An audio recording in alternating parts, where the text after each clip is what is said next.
ಪಂಚವಟಿಯವರೆಗೆ ಬಂದೆವು. ನಾವಿಬ್ಬರು ಮಾತ್ರ ಅಲ್ಲ, ಮೂವರು, ನನ್ನ ಅರಸಿ ಸೀತೆ ಸಹಿತ.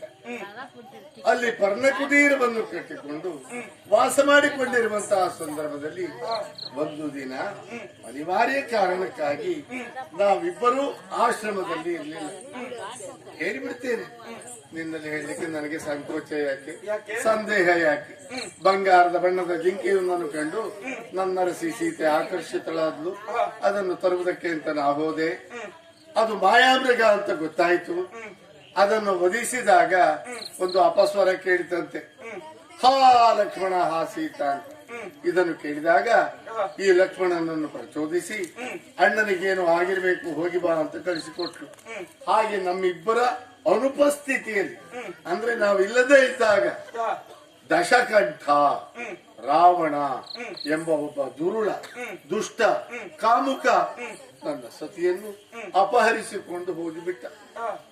ಆಶ್ರಮದಲ್ಲಿ ಬಂದು ಹುಡುಕಿದಾಗ ಸಿಗ್ಲಿಲ್ಲ, ಎಲ್ಲಿ ಹೋದ್ಲು ಅಂತ ಗೊತ್ತಾಗ್ಲಿಲ್ಲ. ಹಾಗೆ ಹುಡುಕಾಡುತ್ತಿರುವಾಗ ಸಂಪಾತಿಯ ಸಹೋದರನಾದಂತಹ ಜಟಾಯು ಎಂಬ ಒಬ್ಬ ಪಕ್ಷಿರಾಜ ನಮಗೆ ಕಾಣಸಿಕ್ಕಿದ. ರೆಕ್ಕೆಗಳೆರಡು ತುಂಡಾಗಿತ್ತು, ಜೀವ ಹೋಗಿರ್ಲಿಲ್ಲ. ಹೇಳಿದಾಮ, ವರವ ಕೊಟ್ಟಳು ಸೀತೆ, ಹಾಗಾಗಿ ನಾನು ಇನ್ನೂ ಬದುಕಿದ್ದೇನೆ. ಶ್ರೀರಾಮ ಪದ ಸಂದರ್ಶನ ಆಗುವವರೆಗೆ ಬದುಕಿದ್ದು ಈ ಘಟನೆಯನ್ನು ರಾಮನಿಗೆ ಹೇಳಿ ಮತ್ತೆ ಮೋಕ್ಷವನ್ನು ಪಡೆ ಅಂತ.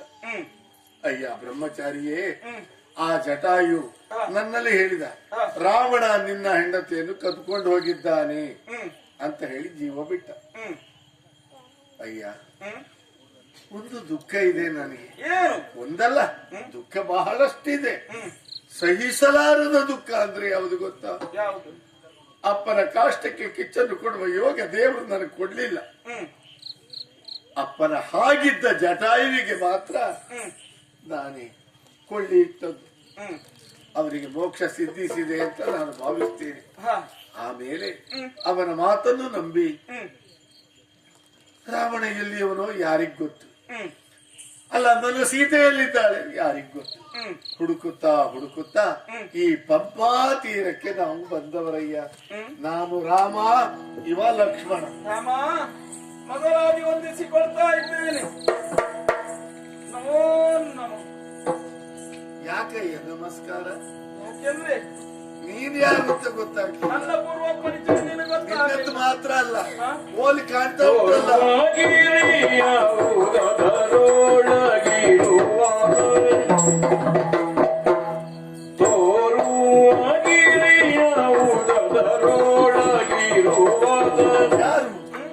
ಯಾರು ನಿನ್ನಯ ಹೆಸರು, ಯಾರು ನಿನ್ನಯ ಹೆಸರು,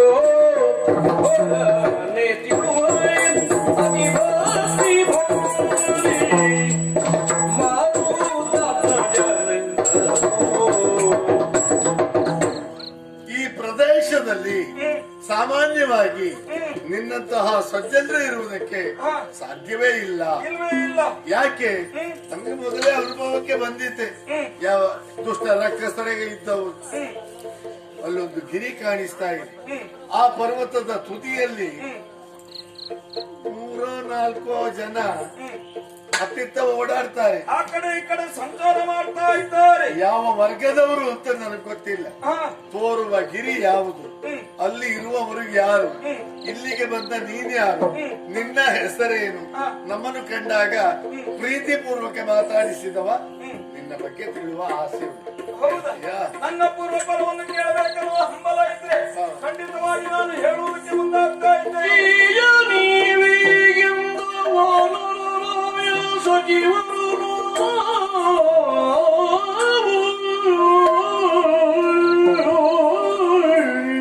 ಹೌದು ರಾಮಚಂದ್ರ,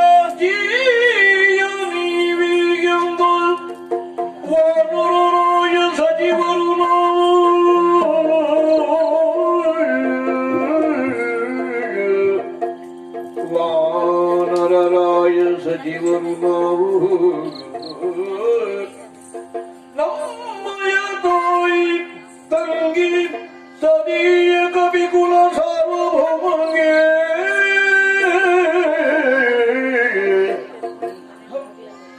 ನಮ್ಮಯ ತಾಯಿ ತಂಗಿ ತದಿಯ ಕವಿ ಕುಲ ಸಾರ್ವಭೌಮಗೆ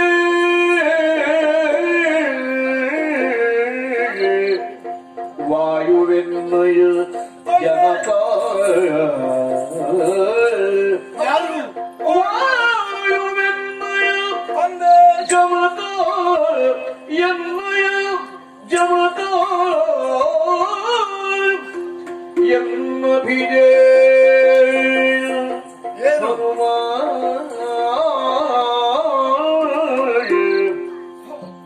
ಎನ್ನ ಭಿಜೆಯ ಹನುಮನು ಎನ್ನುತ್ತ ಮಿಕ್ಕಿನ ಮಾಯರನ್ನು ಮುಗಿಸಿದನು ಪರಕೆಳಗಿ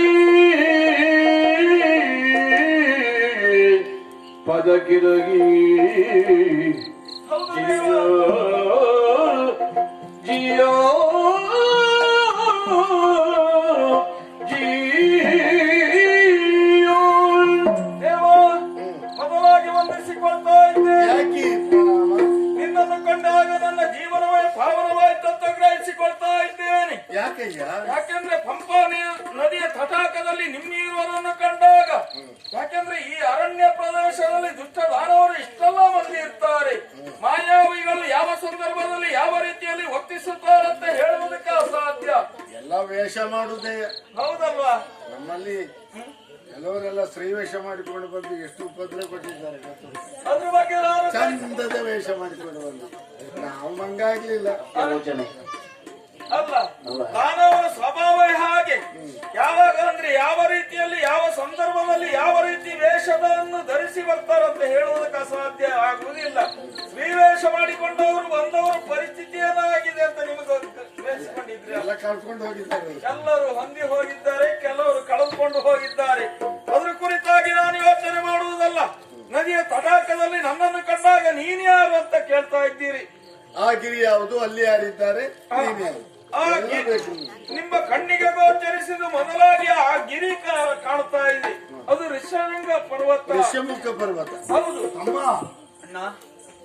ಋಷ್ಯಮುಖ ಇದುವೇ ಅಂತೆ. ಹಾ ಹಾ ಹಾ, ಅಲ್ಲಿ ಅಲ್ಲಿ ವಾಸವಾದಂತೆ ಯಾರು ಆ ಕಡೆ ಈ ಕಡೆ ಸಂಚಾರ ಮಾಡ್ತಾ ಇದ್ದಾರಂತಾದ್ರೆ ನಮ್ಮವರೇ ಬಹಳಷ್ಟು ಮಂದಿ ಇದ್ದಾರೆ. ಯಾರು? ಅಲ್ಲಿ ವಾಸವಾದವರು ಯಾರು ಗೊತ್ತಿದ್ಯಾ? ಸುಗ್ರೀವ. ಅಮ್ಮ, ಬಯಸದೆ ನಮಗೆ ದೊರಕಿತು. ಹೌದು. ಆ ಸುಗ್ರೀವ. ಹೌದು. ಹಾ ಹಾ ಹಾ. ಮತ್ತೆ ನನ್ನ ಹೆಸರು ವಾಯುದೇವನ ಸುಕುಮಾರ ಅಂಜನಾದೇವಿ ಮತ್ತು ವಾಯುದೇವನ ಸುಕುಮಾರನ್. ಹೌದು, ನನ್ನ ಹೆಸರು ಹನುಮಂತ ಎನ್ನುವುದಾಗಿ.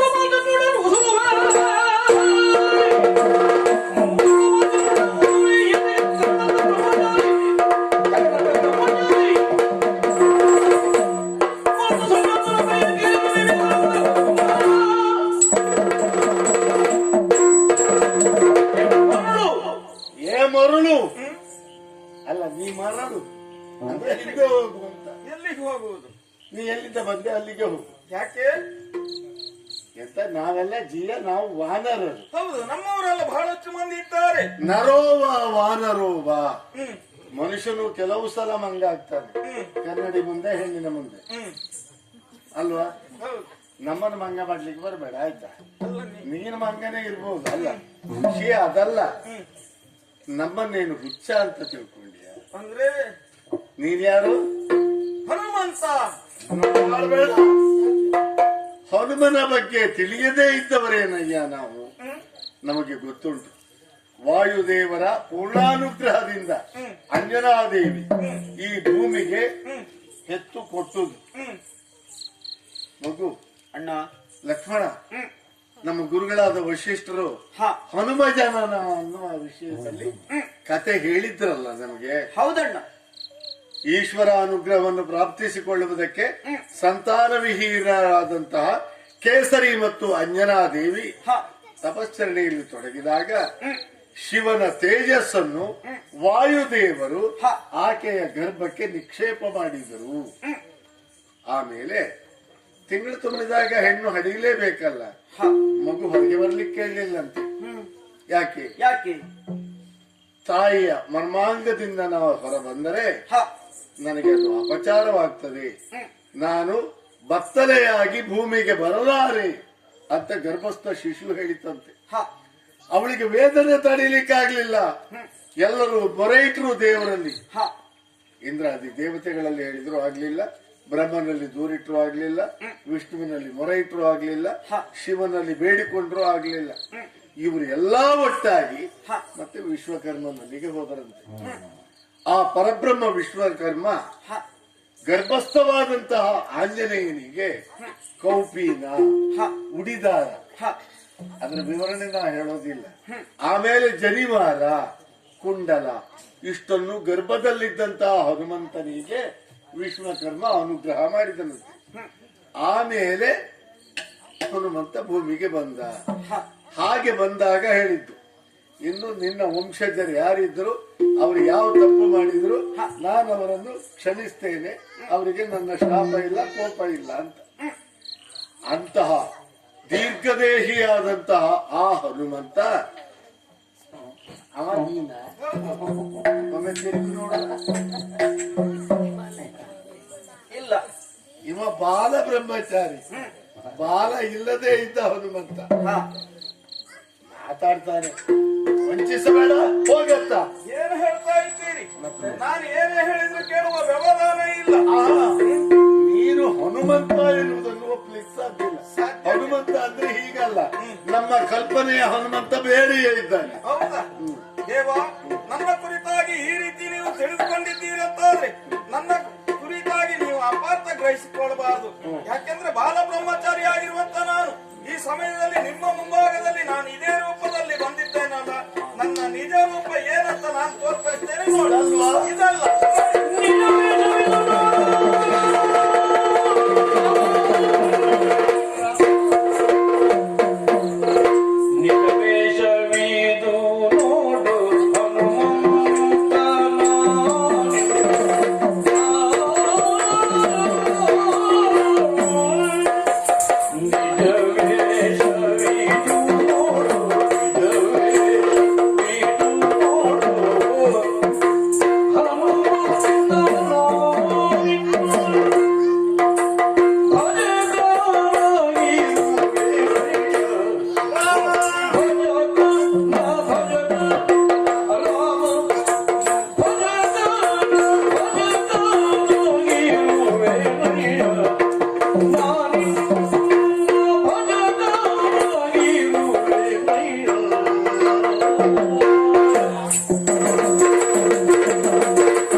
ಆವೇಶ ಧರಿಸುವುದಕ್ಕೂ ಒಂದು ಕಾರಣ ಉಂಟು. ಏನು? ನಿನ್ನನ್ನು ಯಾರು ಏನು ಎನ್ನುವುದ ತಿಳಿಯುವ ಉದ್ದೇಶದಿಂದ ನನ್ನ ಮಾವನಾದಂತ ಸುಗ್ರೀವನನ್ನು ಕಳಿಸಿಕೊಟ್ಟ. ನೀವು ಯಾರು ಅಂತ ತಿಳಿಯಲಿಲ್ಲ, ನಾನು ಗೊತ್ತಿಲ್ಲ. ಹಾಗಂತ ಆ ರೂಪ ಧರಿಸುವುದಕ್ಕೂ ಉದ್ದೇಶ ಬೇರೆ ಉಂಟು. ಈ ರೂಪದಲ್ಲಿ ಬಂದ್ರೆ ಒಂದು ವೇಳೆ ನಮ್ಮ ವಿರೋಧಿಗಳು ನೀವಾದ್ರೆ ಹೆದರುತ್ತೀರಾ, ಇಲ್ಲ ನಮ್ಮನ್ನು ದಂಡಿಸ್ತೀರಾ. ಆ ದಂಡಿಸಬಾರದು ಎನ್ನುವ ಉದ್ದೇಶದಿಂದ ಬಾಲ ಬ್ರಹ್ಮಚಾರಿಯಾಗಿ ಬಂದವನು ನಾನು. ರಾಮ ರಾಮ, ನಿನ್ನನ್ನು ನೋಡಿದ ಕ್ಷಣ ನನ್ನ ಮನಸ್ಸಿನಲ್ಲಿ ಆಗುವಂತ ಸಂತೋಷ ಹೇಳಲಿಕ್ಕಾಗುವುದಿಲ್ಲ. ರಾಮ ರಾಮ, ನೀನೇನು ಸಾಮಾನ್ಯದವನೇ? ಅಜ ಸುರಾದಿಗಳಿಂದಲೂ ಪೂಜಿಸಿ ಕೊಡುವಂತವನು ನೀನು ರಾಮ. ನಿನ್ನ ಪಾದದ ಪೂಜೆ ಮಾಡುವಂತ ಅವಕಾಶವನ್ನು ನೀನು ನನಗೆ ಕಲ್ಪಿಸಿ ಕೊಡಬೇಕು. ಸದಯ ಬೇಳೆಯುವುದು ಭೂಯೋ.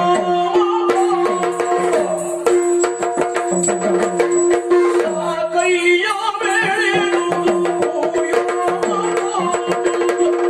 ಲೋಕವನ್ನೊದಗಿಸಿ ನೀನು ಲೋಕವನ್ನೊದಗಿಸಿದೆ.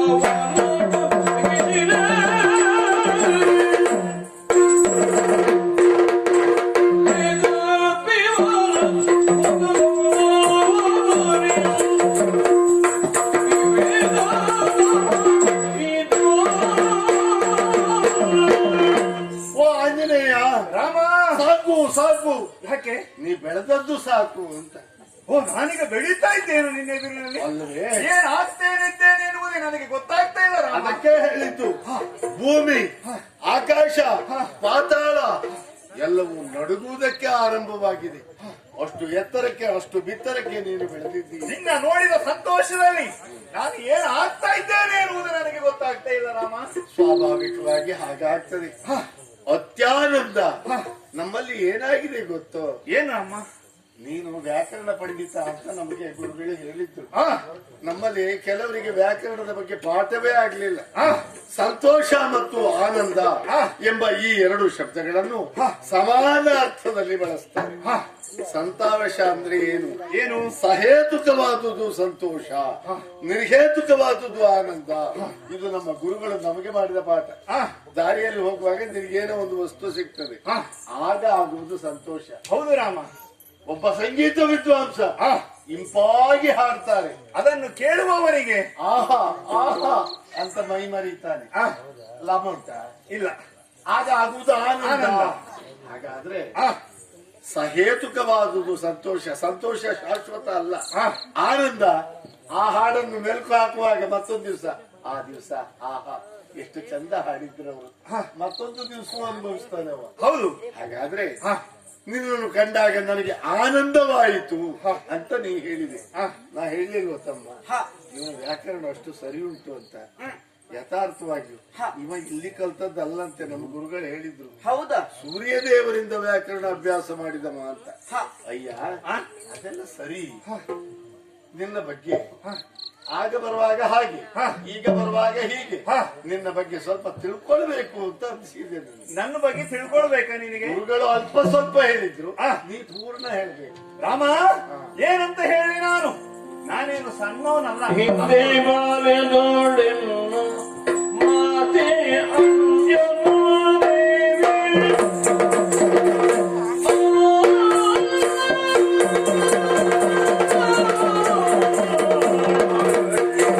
ಹಿಂದೆ ಬಾಲ್ಯದೋಳೆನ್ನು ಮಾತೆ ಅಂಜನಾದೇವಿ.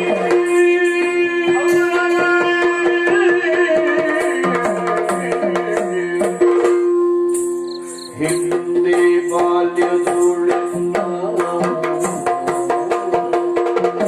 ಮಾತೆ ಅಂಜನಾದೇವಿ. ನನ್ನ ತಾಯಿ ಮಾತೆ ಅಂಜನಾದೇವಿ ಎಂದು ಪ್ರವೇಶದಲ್ಲಿ, ಎಂದು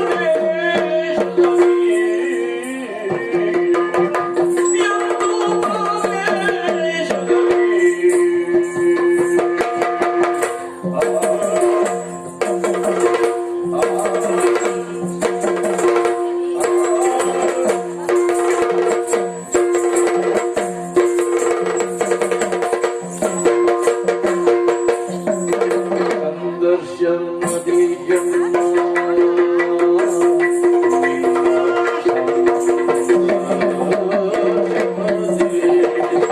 ನಿನ್ನ ಸಂದರ್ಶನದಿ ಜನ್ಮ ಸಫಲವಾಯಿತು.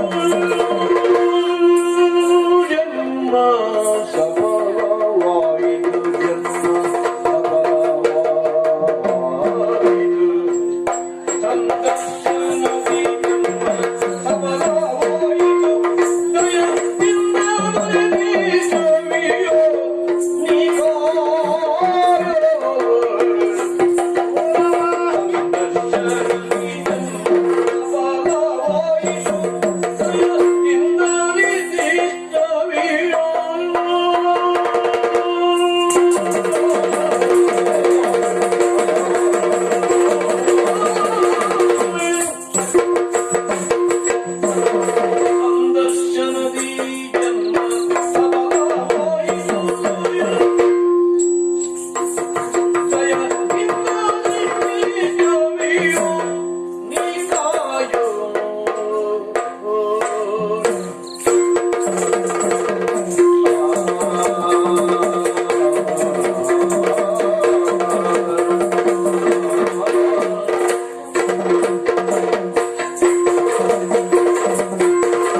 ಬಾಲಕ್ಯೊಳೆನ್ನ ಮಾತೆ ಅಂಜನೋದೇವಿ ಎಂದು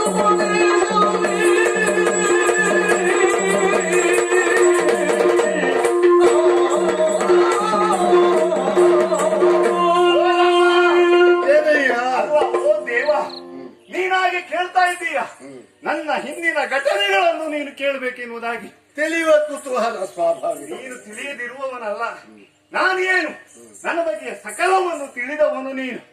ಆದ್ರೆ ಭಕ್ತನ ಬಾಯಿಂದ ಕೇಳಬೇಕೆನ್ನುವಂತ ಆಸೆ ನಿನಗೆ. ರಾಮ, ಕೇಸರಿ ಹಾಗೂ ಅಂಜನೆಯ ಸಂಭೂತ ನಾನು, ವಾಯುದೇವರ ಅನುಗ್ರಹದಿಂದ ಜನಿಸಿದವನು ನಾನು. ನನಗೆ ಆಂಜನೇಯ ಎನ್ನುವುದಾಗಿ ಮೊದಲು ಹೆಸರಿತ್ತು. ಅಂಜನಾದೇವಿಯ ಮಗ ಆಂಜನೇಯ. ಆಂಜನೇಯ. ಸ್ವಾಭಾವಿಕ. ಒಂದು ದಿನ ಬಾಲ್ಯದಲ್ಲಿ ನಾನು ಸೂರ್ಯನನ್ನು ನೋಡಿದೆ. ಅವನನ್ನು ಹಣ್ಣು ಎನ್ನುವುದಾಗಿ ಭಾವಿಸಿ ಅದನ್ನು ತಿನ್ನಬೇಕು ಎನ್ನುವ ಉದ್ದೇಶದಿಂದ ಅವನೆತ್ತರಕ್ಕೆ ಬೆಳೆದೆ. ಮೇಲೆ ಹಾರಿದೆ. ಹರಿದಂತ ಸಂದರ್ಭ ಸೂರ್ಯದೇವನಿಗೆ ಹೆದರಿಕೆ ಆಯ್ತು. ಹೋಗಿ ದೇವೇಂದ್ರನಲ್ಲಿ ದೂರನ್ನು ಕೊಟ್ಟ. ಹೌದಾ? ಹೀಗೆ ಬೆಳೀತಾ ಇದ್ದಾನೆ ಆಂಜನೇಯ ಎನ್ನುವುದಾಗಿ. ತಡ ಮಾಡಲಿಲ್ಲ ದೇವೇಂದ್ರ, ತನ್ನ ವಜ್ರಾಯುಧದಿಂದ ಬಂದು ನನಗೊಂದು ಬಡಿದ. ಈ ಬದಿ ಊದಿಕೊಂಡದ್ದು ಹಾಗ, ಇದು ಊದದ್ದು ಹಾಗೆ. ಅವನದ್ದೇ ಪೆಟ್ಟ. ಅವನದ್ದೇ ಪೆಟ್ಟು. ಅವನ ಪೆಟ್ಟು ತಾಗಿ